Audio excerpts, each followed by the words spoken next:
par une après-midi chaude et ensoleillée, Sadio Mané se dirige vers l'un des restaurants les plus prestigieux de la ville, situé au cœur du centre-ville. Vêtu d'une tenue simple ou un jean usé, un t-shirt blanc et des baskets, son humble apparence contrastait fortement avec l'atmosphère somptueuse du restaurant. Alors qu'il se dirigeait vers l'entrée, le cadre opulent à l'intérieur devint évident, des lustres en cristal pendaient au plafond, les tables étaient drapées de draps d'un blanc immaculé et des couverts en argent brillaient sous la lumière. Les convives, vêtus de costumes élégants et d'élégantes robes de créateurs, étaient absorbés par leur conversation, inconscients de l'arrivée du nouveau venu parmi eux. La présence de Mané n'est pas passée inaperçue. Les autres invités se tournèrent vers lui, certains le regardant avec curiosité, d'autres avec une pointe de dédain. Le contraste entre sa tenue modeste et l'élégance raffinée du restaurant créait une tension palpable. Mais c'est le propriétaire du restaurant, un homme d'âge moyen vêtu d'un costume soigneusement ajusté, qui a immédiatement reconnu le risque de perturbation de l'image soigneusement conçue de l'établissement. Son visage passa d'une expression neutre à une expression de mépris évident alors qu'il regardait Mané approcher. Sans hésiter, le propriétaire s'est approché pour barrer le passage à Mané. Son ton était vif, ses paroles calculées pour renvoyer l'invité non invité.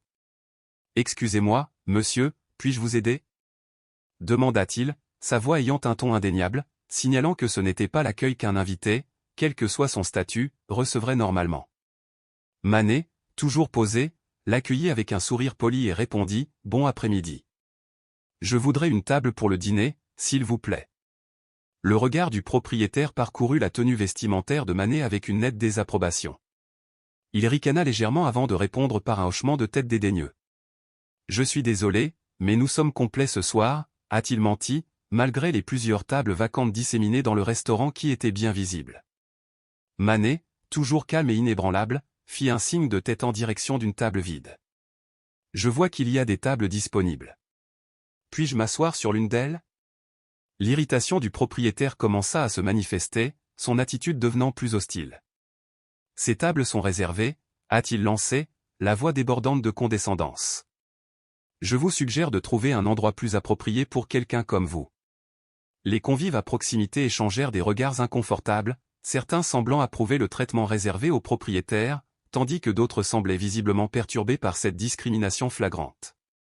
Malgré la tension croissante, Mané a tenu bon, refusant de se laisser intimider. Son attitude posée contrastait fortement avec le comportement de plus en plus erratique du propriétaire, visiblement troublé par la situation. Un jeune serveur, sentant la tension croissante, s'approcha avec hésitation. « Monsieur, peut-être pourrions-nous… » commença-t-il, mais le propriétaire l'interrompit d'un ton sec, « Ne vous mêlez pas de ça. » Revenant à Mané, la frustration du propriétaire était à son comble. « Comme je l'ai dit, nous n'avons pas de place pour vous. S'il vous plaît, partez. » À présent, tous les regards dans le restaurant étaient fixés sur le drame qui se déroulait. Des murmures envahirent l'air et quelques convives commencèrent à montrer des signes visibles de désapprobation. La situation devenait de minute en minute plus inconfortable. Pourtant, Mané est resté aussi calme que jamais, sa force tranquille étant évidente alors qu'il refusait simplement d'intensifier le conflit. À mesure que l'atmosphère devenait plus tendue, les divisions entre les clients devenaient de plus en plus apparentes. Certains soutenaient toujours silencieusement le propriétaire, tandis que d'autres échangeaient des regards désapprobateurs, visiblement mal à l'aise face au mauvais traitement. La calme détermination de Mané ne faisait qu'exacerber l'agitation du propriétaire, aggravant encore l'atmosphère déjà inconfortable. Alors que la situation semblait sur le point d'atteindre son point d'ébullition, Mané, avec un sang-froid inébranlable, reprit la parole, sa voix calme mais ferme. « Je comprends que les tables sont réservées, mais pourrais-je au moins voir la carte des vins en attendant la disponibilité ?» Le propriétaire, désormais visiblement agité par l'insistance de Mané, laissa échapper un rire narquois. « La carte des vins, se moqua-t-il. Nos vins sont extrêmement exclusifs et outrageusement chers. Je doute fortement que quelqu'un comme vous puisse se les permettre. » Une vague de rire parcourut certains invités, leur rire discret signalant leur approbation de la remarque condescendante du propriétaire. Cependant, d'autres grimaçaient face à cette discrimination flagrante, leur malaise étant palpable. Pourtant, Mané, sans se laisser décourager, a répondu sans broncher. « Je suis particulièrement intéressé par votre collection de vins français, » dit-il d'une voix ferme. « J'ai entendu dire que vous aviez une bouteille de Château Margaux de 1787 dans votre cave. » Le sommelier, qui observait la conversation à proximité, haussa un sourcil de surprise. C'est exact, monsieur, dit-il, la voix teintée d'une note d'admiration. C'est l'un de nos biens les plus précieux. Peu de gens connaissent son existence. Le propriétaire, désormais visiblement ébranlé par les connaissances et l'assurance de Manet, a tenté de reprendre le contrôle de la situation. Cela ne change rien, a-t-il lancé, son irritation grandissant. Il s'agit d'un établissement exclusif et nous nous réservons le droit de refuser le service à toute personne de notre choix. La tension dans l'air était désormais pleine de malaise. Quelques clients ont commencé à murmurer entre eux, remettant en question le traitement que recevait Manet. Un groupe d'une table voisine s'est même levé, visiblement mécontent du déroulement des événements, et s'est dirigé vers la sortie. Le propriétaire, désormais entouré d'un public de plus en plus mécontent, commençait à se rendre compte que la situation échappait à son contrôle. Manet, toujours calme et inébranlable, s'approche du sommelier. « Pourriez-vous m'en dire plus sur votre sélection de vins de Bordeaux » demanda-t-il d'une voix ferme et curieuse. Le sommelier, intrigué par les connaissances et l'attitude de Manet, a commencé à répondre, mais avant qu'il ait pu terminer, le propriétaire a éclaté. « Assez !» a crié le propriétaire, le visage rouge de rage. « Je ne vous permettrai pas de continuer à perturber mon personnel et mes clients. » Le restaurant tout entier semblait retenir son souffle alors que le conflit atteignait son paroxysme. Tous les yeux étaient fixés sur la scène, certains remplis d'incrédulité, d'autres d'approbation tranquille du calme inébranlable de Manet. À ce moment, une serveuse s'approcha timidement du propriétaire et lui murmura quelque chose à l'oreille. Il la repoussa avec un mouvement de colère, mais une légère lueur de doute traversa son visage. Sentant ce changement, Manet s'avança, sa voix calme mais ferme. « Monsieur, je comprends votre position, mais je vous assure que ma présence ici n'est pas une erreur. Peut-être devrions-nous en discuter en privé. » Le regard du propriétaire parcourut la pièce, sa fierté l'empêchant toujours de reculer. Mais la désapprobation croissante des clients devenait impossible à ignorer. La tension dans le restaurant était désormais à son point de rupture et tout le monde attendait la suite. « Il n'y a rien à discuter en privé. Si vous ne partez pas tout de suite, j'appellerai la sécurité », a menacé le propriétaire, la voix aiguë et pleine d'autorité. Alors que la tension dans le restaurant atteignait un point d'ébullition, toutes les personnes présentes dans la salle semblaient retenir leur souffle. Les clients, le personnel et même le propriétaire lui-même se préparaient tous à la prochaine étape. L'atmosphère était pleine d'impatience, comme si l'ensemble de l'establishment sentait que le moment qui se déroulait devant eux mènerait à quelque chose de capital. La situation avait clairement atteint un point de rupture et la patience du propriétaire s'était complètement évaporée. D'une voix suffisamment forte pour atteindre les coins les plus éloignés de la pièce, il a déclaré « La sécurité est là. Faites sortir cet homme du restaurant tout de suite. » Jusqu'à présent, les clients étaient restés silencieux, observateurs de l'escalade du drame. Mais maintenant, ils commençaient à bouger. Certains se sont levés de leur table, visiblement mal à l'aise face au spectacle qui se déroulait devant eux, tandis que d'autres ont rapidement sorti leur téléphone, enregistrant l'altercation comme s'ils pouvaient sentir l'importance de ce qui se passait. Sadio Mané, qui était resté remarquablement calme tout au long de l'échange, s'est avancé, l'air calme mais résolu. Le restaurant tomba dans un silence feutré, tous les regards étant désormais tournés vers lui alors que sa voix, ferme et contrôlée, résonnait dans la pièce. « Monsieur, je vous suggère de reconsidérer vos actions. Vous pourriez très bien regretter cette décision dans un avenir proche. » Le visage du propriétaire rougit de fureur. « Tu me menaces maintenant ? Dans mon propre restaurant ?» Sa voix tremblait de colère, mais il était également clair qu'elle était secouée par l'audace des paroles de Manet. À ce moment précis, une jeune serveuse, hésitante et nerveuse, s'approche du patron, espérant intervenir. « Monsieur, je pense que je devrais vous dire quelque chose, » commença-t-elle, mais avant de pouvoir terminer, elle fut durement interrompue. « Retournez à la cuisine. Restez en dehors de ça. » claqua le propriétaire, la poussant légèrement mais fermement loin de la scène. Les clients, qui regardaient en silence, échangèrent des regards désapprobateurs. Un homme âgé assis à une table voisine se leva, le visage marqué par la consternation. « C'est totalement inacceptable. Vous ne pouvez pas traiter vos employés ou qui que ce soit de cette façon, » a-t-il déclaré, la voix chargée d'indignation. Le propriétaire, acculé et énervé, a crié « Ce n'est pas un client, c'est un intrus qui refuse de quitter mon établissement. » Manet, gardant son attitude calme, s'est adressé à l'assistance.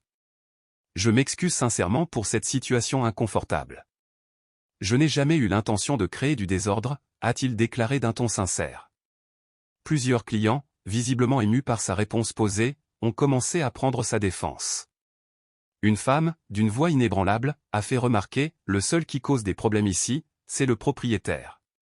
Le sommelier, qui avait observé tranquillement jusqu'à présent, regarda le propriétaire avec incrédulité et confusion, comme s'il avait du mal à comprendre l'escalade du chaos. Le propriétaire, désormais visiblement perturbé, marmonna dans sa barbe, jetant des regards méfiants à Manet, sa confiance antérieure s'évaporant. Manet, remarquant le changement d'attitude du propriétaire, parla une fois de plus, sa voix calme mais avec un air de finalité. Comme je l'ai suggéré plus tôt, il serait peut-être préférable que nous discutions de cette question en privé. Il y a beaucoup de choses que vous devez comprendre. Le propriétaire, désormais pâle et visiblement secoué, scruta la pièce, remarquant le nombre croissant de regards désapprobateurs de la part des clients. Certains s'étaient même levés, comme s'ils étaient prêts à intervenir si la situation continuait à dégénérer. C'est un malentendu, balbutia le propriétaire, son arrogance d'antan étant réduite à une simple ombre. Manet hocha lentement la tête, son expression inchangée. En effet, c'est un malentendu. Un malentendu qui peut être dissipé dès maintenant, si vous êtes prêt à écouter. La tension dans le restaurant était palpable, comme si chaque personne présente dans la salle retenait son souffle, attendant de voir ce qui allait se passer ensuite. Le contraste frappant entre le sang-froid de Manet et l'anxiété croissante du propriétaire était évident pour tous, et il était clair que la situation était sur le point de prendre une tournure dramatique. À ce moment critique, la porte du bureau du directeur s'ouvrit et un homme bien habillé en sortit, flanqué de deux autres. « Bonsoir à tous », dit-il d'une voix forte et autoritaire. « Je suis le directeur général de cet établissement. Je regrette profondément la scène dont vous venez d'être témoin. » Le propriétaire, l'esprit en ébullition, se tourna vers le gérant, la voix pleine de confusion. « Que se passe-t-il ici ? Qui est cet homme ? Demanda-t-il en désignant Manet. Le directeur, d'un ton inflexible, répondit avec une assurance calme. « Ce monsieur est Sadio Manet, le nouveau propriétaire de ce restaurant. » Un silence stupéfait s'abattit sur la pièce. Les clients, le personnel et surtout le propriétaire sont restés sans voix face à cette révélation. Manet s'avança et parla, sa voix ferme et autoritaire. « C'est exact. J'ai acquis ce restaurant il y a une semaine. Je voulais observer son fonctionnement avant d'annoncer les changements que je compte y apporter. » Le propriétaire, désormais vidé de ses couleurs, balbutia avec incrédulité, « mais je ne savais pas. Pourquoi n'ai-je pas été informé ?» Sa voix était tremblante, pleine de panique. « Vous avez été informé par email et par lettre recommandée », répond le gérant sur un ton neutre. Manet a sorti une série de documents de la poche de sa veste et les a montrés à la vue de tous. Voici les papiers confirmant la transaction. En tant que nouveau propriétaire, je voulais expérimenter le service en personne, sans aucun traitement ni privilège particulier. Les clients ont commencé à murmurer entre eux, certains applaudissant même en signe de soutien. Le personnel, mêlé de surprise et de soulagement, échangea des regards. Il était clair que l'équilibre des pouvoirs dans la salle avait changé. « Je n'ai jamais eu l'intention de provoquer une scène », a poursuivi Manet, la voix inébranlable. Cependant, ce dont j'ai été témoin ce soir montre clairement qu'il y a beaucoup de travail à faire ici. L'ancien propriétaire, désormais réduit à une coquille de lui-même, a tenté de présenter ses excuses, la voix désespérée. « Monsieur Manet, je ne savais pas. S'il vous plaît, laissez-moi vous expliquer. » Manet leva la main, le faisant taire d'un seul geste. « Aucune explication n'est nécessaire. Vos actions parlent déjà d'elles-mêmes. » Le restaurant, autrefois en proie à des tensions, se trouve désormais à la croisée d'un changement dramatique. Manet avait pris le contrôle de la situation et, du coup, la dynamique du pouvoir dans la salle avait irrévocablement changé. Se tournant vers les clients et le personnel, Manet a déclaré avec assurance, « À partir de demain, cet établissement va connaître une transformation. Nous adoptons une nouvelle politique basée sur l'inclusion et le respect de chaque individu, quelle que soit son apparence ou son origine sociale. » Une vague d'applaudissements a résonné dans la salle, le son de l'approbation étant clair. Plusieurs mécènes se sont même déplacés à Manet pour adresser leurs félicitations et exprimer leur soutien aux changements à venir. Pendant ce temps, l'ancien propriétaire, sa fierté brisée, tentait de passer inaperçu. Mais la voix de Manet l'arrêta net. « Excusez-moi, monsieur, avant de partir, je vous demande de bien vouloir remettre les clés du restaurant et tous les documents relatifs à l'entreprise au directeur général. Votre présence ici n'est plus requise. » Le gérant s'est avancé, le cœur lourd, l'ancien propriétaire a obéi. Il a remis les clés et les documents, son silence en disait long, avant de quitter tranquillement le restaurant, sous les yeux vigilants de tout le monde autour. Revenant au personnel et aux clients, la voix de Manet était à la fois sincère et autoritaire. « Je tiens à m'excuser pour toute perturbation causée par les événements de ce soir. En guise de remerciement pour votre patience, le dîner de ce soir sera entièrement aux frais de la maison pour tous nos invités. » Une vague d'applaudissements a rempli l'air et des expressions de gratitude ont balayé la salle. L'atmosphère, autrefois pleine de tension, a radicalement changé. La révélation du départ de l'ancien propriétaire, conjuguée aux actions décisives de Manet, avait provoqué un changement profond. Avec calme et aplomb, Manet prend désormais pleinement le contrôle de la situation. Il s'adressa une nouvelle fois à la salle, cette fois avec un ton mêlant fermeté et compassion. « Merci de votre compréhension pendant ce moment de transition. À partir de maintenant, nous mettrons en œuvre des changements importants qui privilégient le respect et l'inclusivité. » Manet a ensuite rassemblé le personnel pour une réunion spontanée dans un coin plus calme du restaurant. Il les a rassurés sur le fait que leur emploi était sécurisé et que leur voix jouerait un rôle essentiel dans l'avenir du restaurant. « Je veux que cet endroit soit un lieu où chacun, le personnel comme les clients, se sent valorisé et respecté, a-t-il déclaré avec conviction. Plusieurs salariés, visiblement soulagés, ont exprimé leur gratitude. Parmi eux se trouvait la jeune serveuse qui avait tenté de prendre la parole plus tôt. Elle s'est dirigée vers Manet et, avec une sincère appréciation, lui a dit « Merci beaucoup pour ce que vous avez fait. L'environnement de travail ici a toujours été si tendu et peu accueillant. » Manet hocha la tête, son expression s'adoucissant d'empathie. « Cela va changer à partir d'aujourd'hui. Je veux que ce soit un endroit où chacun sent qu'il peut exprimer ses préoccupations sans crainte, » a-t-il répondu. Tournant de nouveau son attention vers les clients, dont beaucoup s'attardaient encore, curieux des événements qui se déroulaient, Manet reprit la parole. « Je m'excuse une fois de plus pour la perturbation de votre soirée. En guise de geste de bonne volonté, non seulement le dîner de ce soir sera offert par la maison, mais chacun de vous recevra également un bon pour un repas gratuit lors de votre prochaine visite. » Les réactions des invités ont été impressionnantes, applaudissements, acclamations et remerciements. Certains se sont même adressés directement à Manet pour lui exprimer leur admiration pour sa gestion de la situation. Un client plus âgé, d'une voix chaleureuse et approbatrice, a commenté « Il est rare de voir quelqu'un qui non seulement parle d'égalité mais la met réellement en pratique. » Saisissant l'opportunité, Manet a partagé sa vision de l'avenir de l'établissement. « Mon objectif est simple, » dit-il d'un ton passionné. « Je veux que ce soit un endroit où la qualité de la nourriture et du service est ce qui compte le plus, et non le statut social ou l'apparence de ceux qui franchissent nos portes. » À ce moment-là, le directeur général s'approche de Manet avec un air inquiet. « Monsieur Manet, que faire des réservations exclusives et des événements privés que nous avons déjà programmés, sans qu'il ?» Manet s'arrêta un instant, réfléchissant bien avant de répondre. « Nous honorerons les engagements existants, mais à l'avenir, notre politique de réservation sera plus inclusive. Fini les refus fondés sur les apparences ou les liens sociaux, » a-t-il affirmé avec fermeté. Au fur et à mesure que la nuit avançait, l'ambiance du restaurant continuait d'évoluer. Les invités, désormais plus à l'aise, ont commencé à converser entre eux, partageant histoires et réflexions sur les événements de la soirée. Le personnel, lui aussi, a été dynamisé par le changement, travaillant avec un objectif et un enthousiasme renouvelés. Avant que tout le monde ne parte, Manet a pris soin de parler individuellement avec chaque membre du personnel, prenant le temps d'écouter leurs préoccupations et suggestions. « Demain, nous aurons une réunion formelle pour examiner en détail tous les changements, » leur a-t-il promis. À la fin de la soirée, Manet a été approché par un groupe de journalistes qui avaient eu vent de l'incident. Avec grâce et confiance, il s'est adressé à eux. « Ce restaurant va être un exemple de la façon dont une entreprise peut prospérer tout en restant fidèle à sa responsabilité envers la société.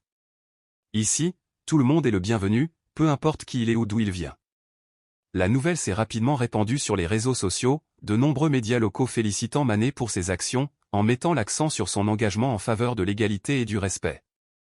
Dans les jours qui suivent, le restaurant connaît une forte hausse des réservations. Les clients curieux étaient impatients d'assister aux changements promis par Manet. Tout au long de cette transition, Manet est resté profondément impliqué, veillant à ce que chaque aspect de l'entreprise reflète sa vision d'inclusion et de respect.